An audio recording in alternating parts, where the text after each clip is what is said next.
ઈશ્વર આપણને પ્રેમ કરે છે અને પોતાના વચન મારફતે તે આપણી સાથે પણ વાત કરે છે. તેમાં આપણા બધા જ પ્રશ્નોના જવાબ છે અને બધી જ સમસ્યાઓનો ઉકેલ પણ છે.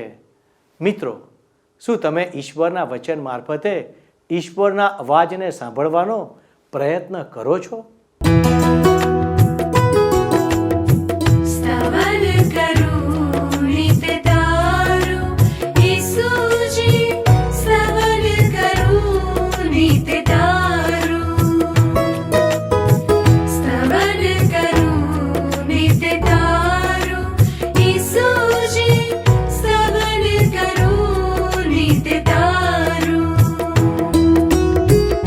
आज सवारे साद सुनी तऊ महिमा करूं प्रभु तारो, महिमा करूं प्रभु तारो, स्तवन करूं नित तारो.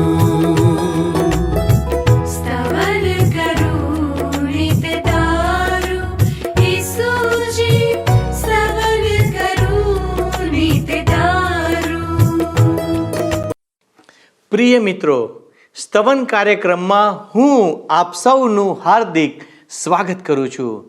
આપનામાંના ઘણા બધા દર્શક મિત્રો અમારો આ કાર્યક્રમ નિહાળે છે, પરંતુ અમને મિસ કોલ કરતા નથી, અમને કોલ કરતા નથી. વાલા દર્શક મિત્રો, મારી આપને નમ્ર વિનંતી છે, જો તમે આજનો અમારો આ કાર્યક્રમ નિહાળી રહ્યા છો તો આપ અમને અચૂક અવશ્ય મિસ કોલ કરશો, જેથી કરીને અમે આપના માટે પ્રાર્થના કરી શકીએ. ઈશ્વર સત્ય છે અને તેમણે જે વચનો કહ્યા છે તે વચનો પણ સત્ય છે. તેમના વચનો અનુસાર તે માણસ સાથે વાતચીત કરીને આપણી સાથે તે વચનો વહેંચવા માગે છે. સર્વશક્તિમાન દેવ માણસને પ્રેમ કરે છે.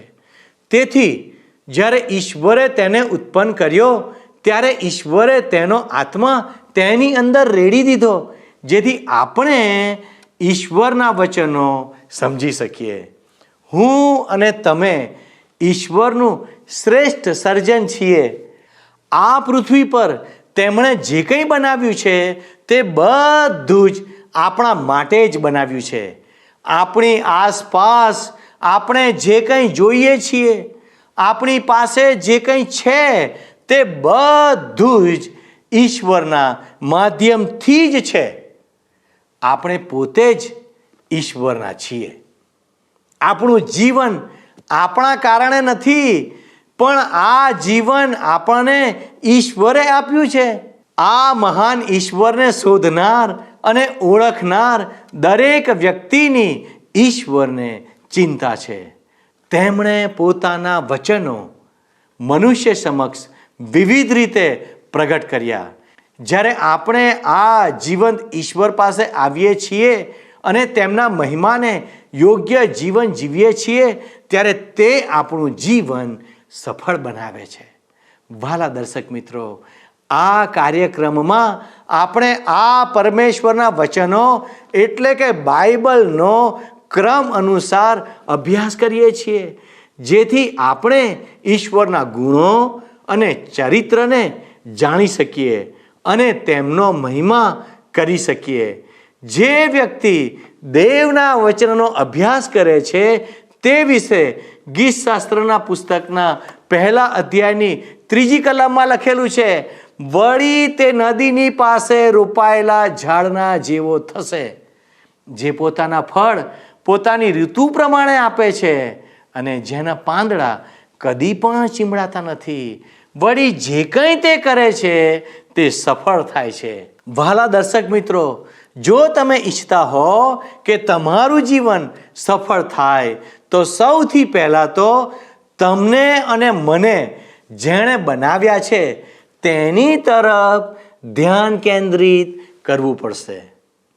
આ કાર્યક્રમ તમને આ વિશે માર્ગદર્શન આપે છે. તે બાઇબલ દ્વારા તમારા જીવનના પ્રશ્નોના જવાબ આપવાનો પ્રયત્ન કરે છે, કારણ કે ઈશ્વર બાઇબલ દ્વારા પોતાને પ્રગટ કરે છે. આ અભ્યાસ શ્રેણીમાં આપણે યહોશુઆના પુસ્તકમાંથી ઇસ્રાયેલીઓના જીવનની ઘટનાઓ દ્વારા માનવ જાત સાથે ઈશ્વર જે વ્યવહાર કરે છે તેનું અવલોકન કરી રહ્યા છીએ. તો વહાલા દર્શક મિત્રો, ચાલો આજના અભ્યાસની શરૂઆત કરીએ. પણ હું તમને વિનંતી કરું છું કે જો તમે આ કાર્યક્રમ નિહાળી રહ્યા છો તો અમને અચૂક મિસ કોલ કરશો.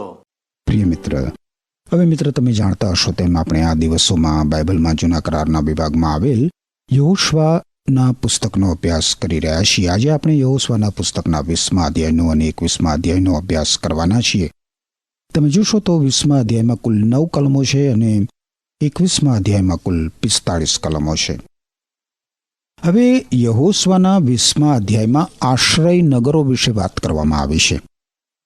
આશ્રય નગરો જે ચિત્ર રજૂ કરે છે એમાં આપણા માટે બહુ મહત્વનો પાઠ સમાયેલો છે. મિત્ર, ઈશ્વરે ઇઝરાયેલી લોકોને આશ્રય માટે કેટલાક નગરો અલગ રાખવાની આજ્ઞા આપીને આ આશ્રય નગરો એટલા માટે હતા કે ભૂલથી કોઈ વ્યક્તિ કોઈનું ખૂન કરી નાખે તો એ ખૂન કરનાર વ્યક્તિને આશ્રય માટેના આ નગરો હતા.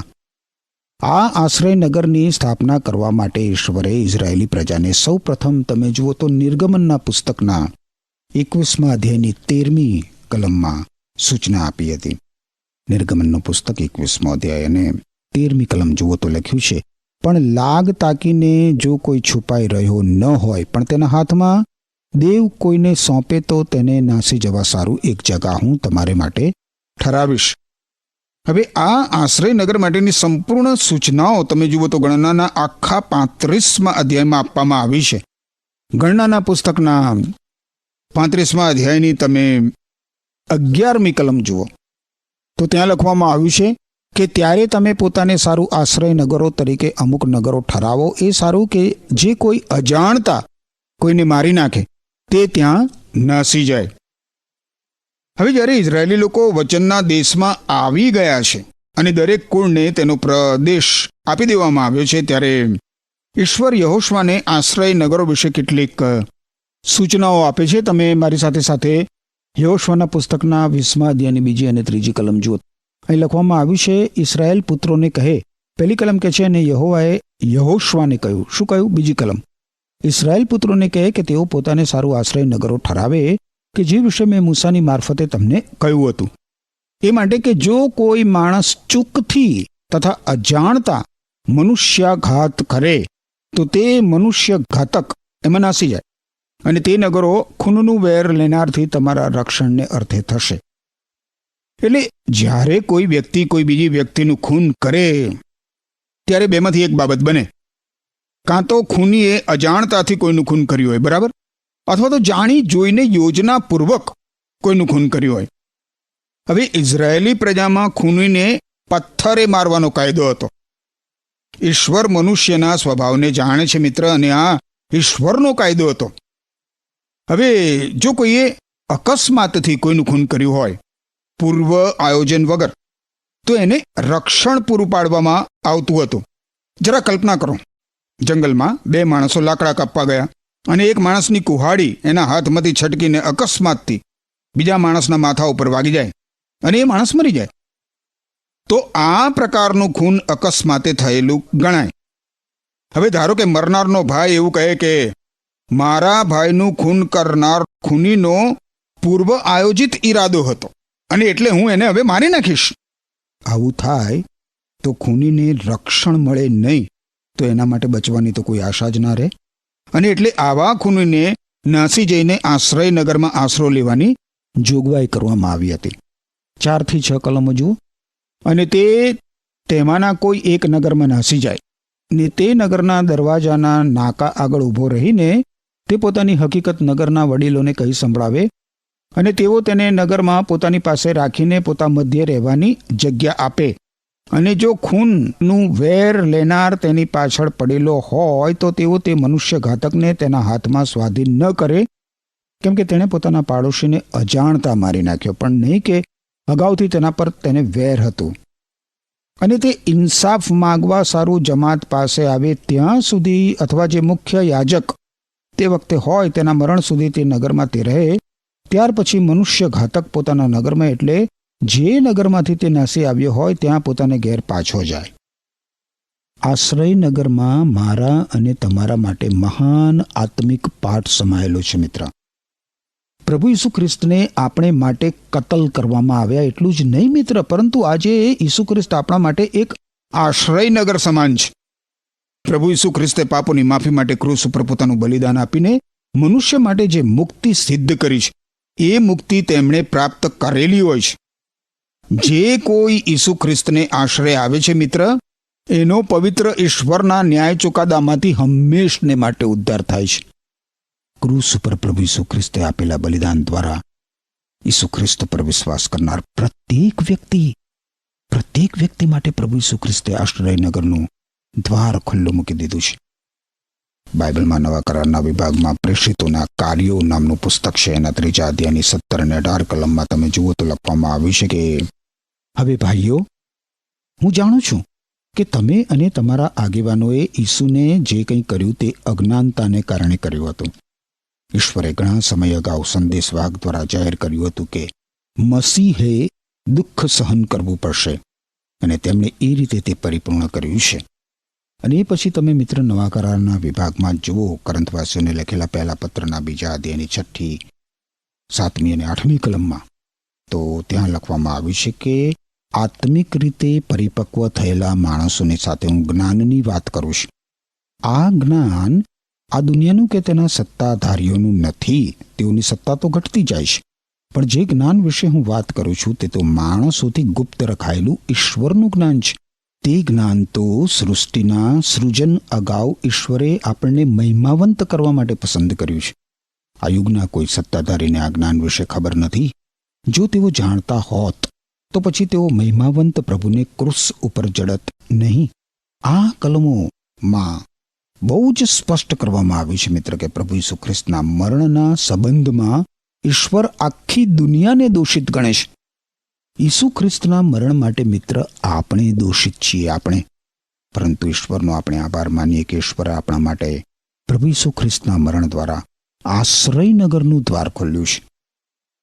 શું તમે મિત્ર આશ્રય માટે પ્રભુ ઈસુ ખ્રિસ્તને શરણે આવ્યા છો? ઈસુ ખ્રિસ્તમાં જ મિત્ર, ઈસુ ખ્રિસ્તમાં જ આપણી સલામતી છે. મારો મિત્ર, હવે આપણે યોશુઆના પુસ્તકના 21મા અધ્યાયમાં પ્રવેશ કરીએ. તમે જોશો તો 21મા અધ્યાયમાં લેવીઓ માટેના શહેરો વિશે માહિતી આપવામાં આવી છે. યાકૂબના અન્ય કુળોની જેમ લેવીઓને જમીન આપવામાં આવી નહોતી. એના બદલે એમને અન્ય કુળોના વિસ્તારોમાં શહેરો આપવામાં આવ્યા હતા. લેવીઓ લોકોની સેવા કરી શકે એ માટે તેમને સર્વત્ર ફેલાવી દેવામાં આવ્યા હતા. લેવી એ તો યાજકોનું કુળ હતું.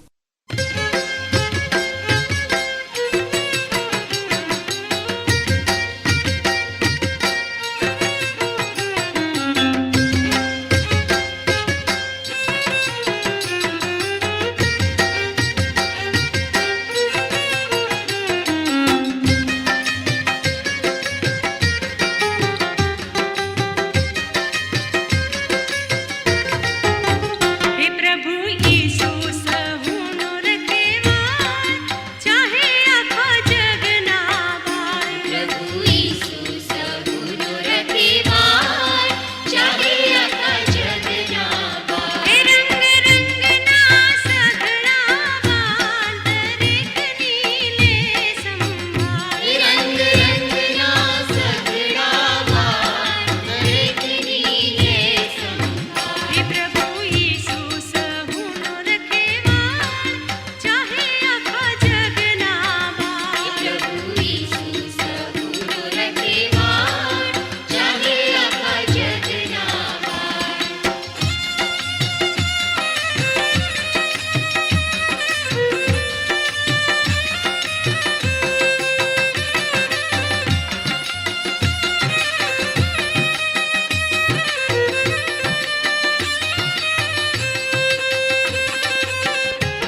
પહેલી અને બીજી કલમ હવે જોશો મારી સાથે સાથે 21મા અધ્યાયની યહોશવાનું પુસ્તક.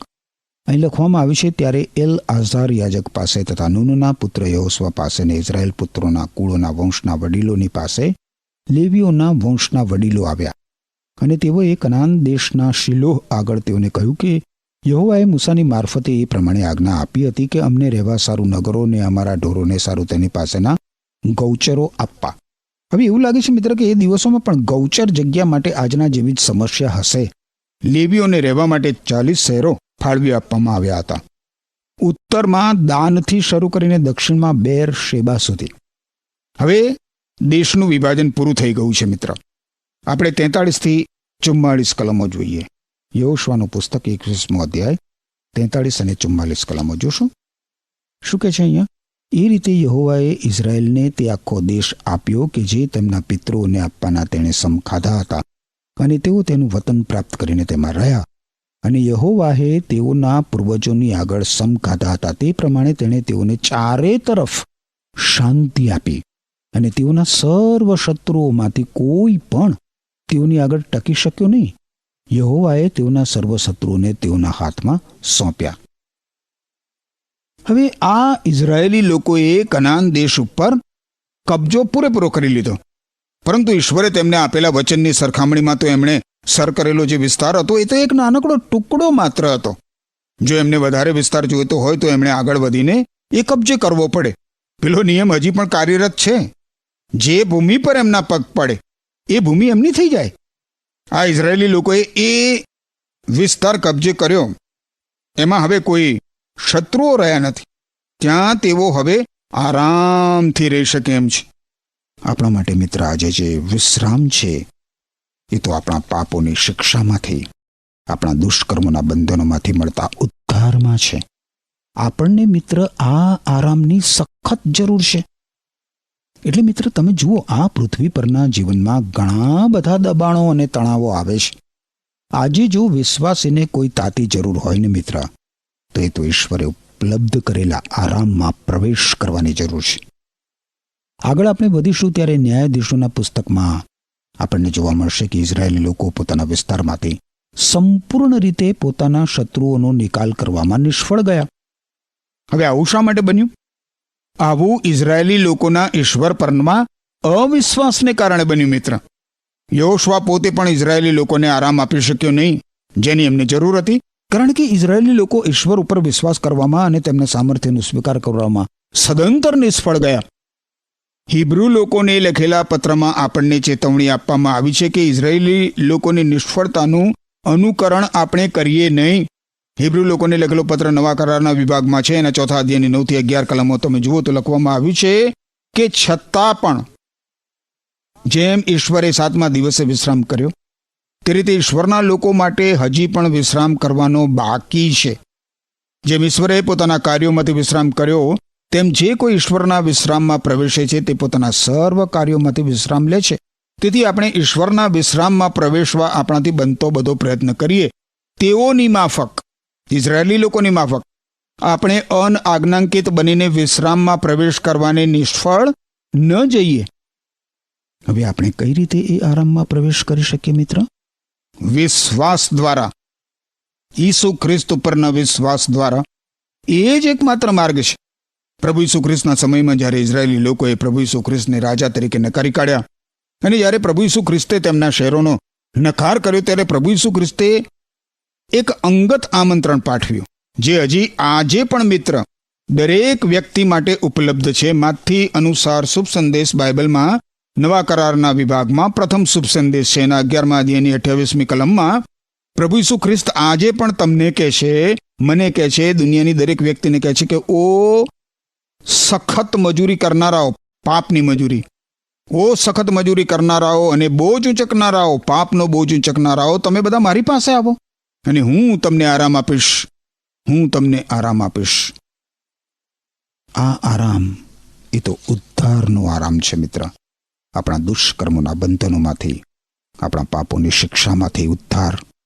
હવે અહીં યહોશવાના પુસ્તકના 21મા અધ્યાયમાં ઇસ્રાયેલી લોકો આરામમાં, વિશ્રામમાં પ્રવેશ્યા છે.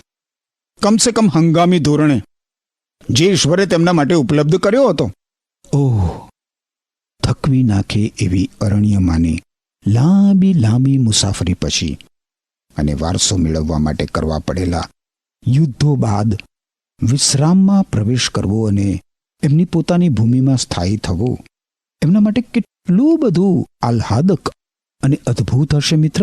એ જ પ્રમાણે પાપી જીવનમાંથી બહાર નીકળીને ઈશ્વરના વિશ્રામમાં પ્રવેશ કરવો આપણા માટે એટલું જ આહ્લાદક અને અદ્ભુત છે. શું તમે મિત્ર ઈશ્વરના એ વિશ્રામમાં પ્રવેશ કર્યો છે? જો નથી કર્યો તો આજે જ મિત્ર ઈસુ ખ્રિસ્તને શરણે આવીને તમે ઈશ્વરના વિશ્રામમાં પ્રવેશ કરી શકો છો. આમેન. વહાલા દર્શક મિત્રો, આજના અધ્યયનમાં આપણે જોયું કે યહોશુઆ કનાન દેશમાં લોકોને તેમનો હિસ્સો આપે છે. આ બતાવે છે કે જે લોકો ઈશ્વરની રાહ જુએ છે તે ઈશ્વર દ્વારા સંચાલિત થાય છે.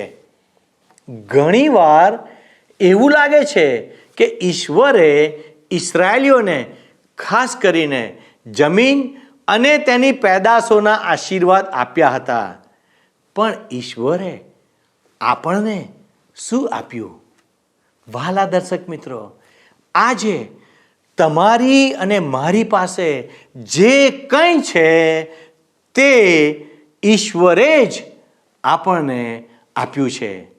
તેમણે આપણ દરેકને બધું જ આપ્યું છે.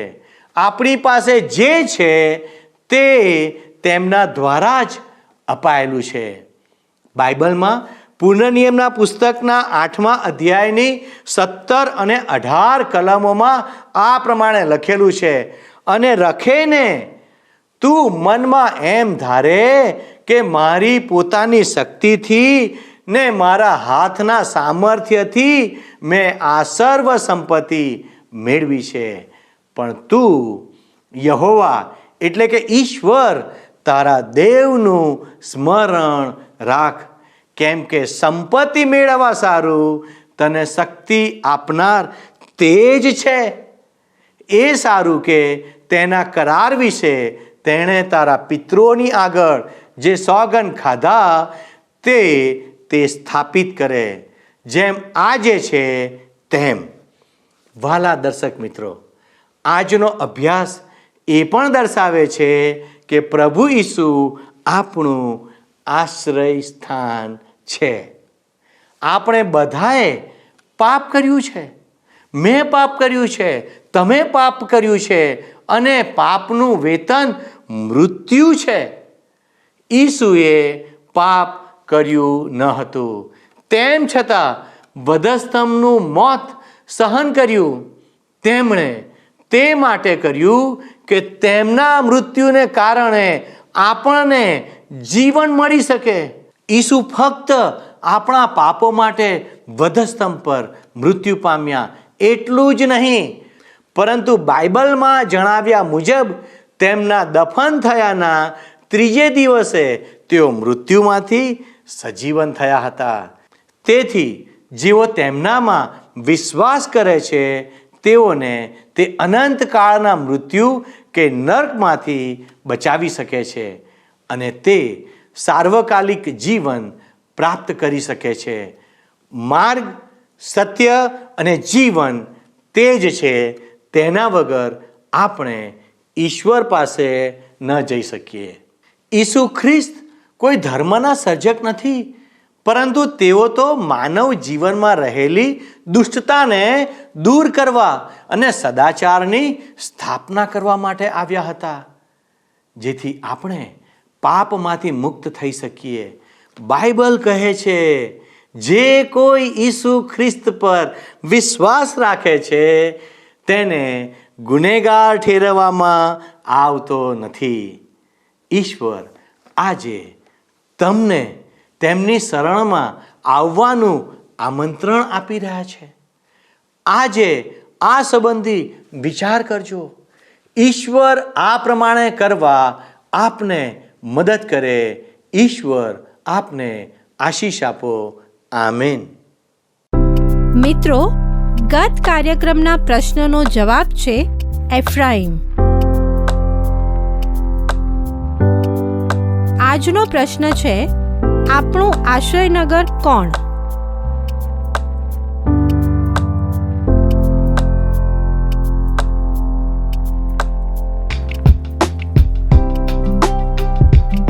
આ પ્રશ્નનો જવાબ આપેલ સ્ક્રીન પર દર્શાવેલ વોટ્સએપ નંબર પર આપવાનો રહેશે. કાર્યક્રમ દરમિયાન પૂછેલા પ્રશ્નનો સાચો જવાબ આપનાર વિજેતાઓના નામ દર મહિનાના પ્રથમ સોમવારે જાહેર કરવામાં આવશે.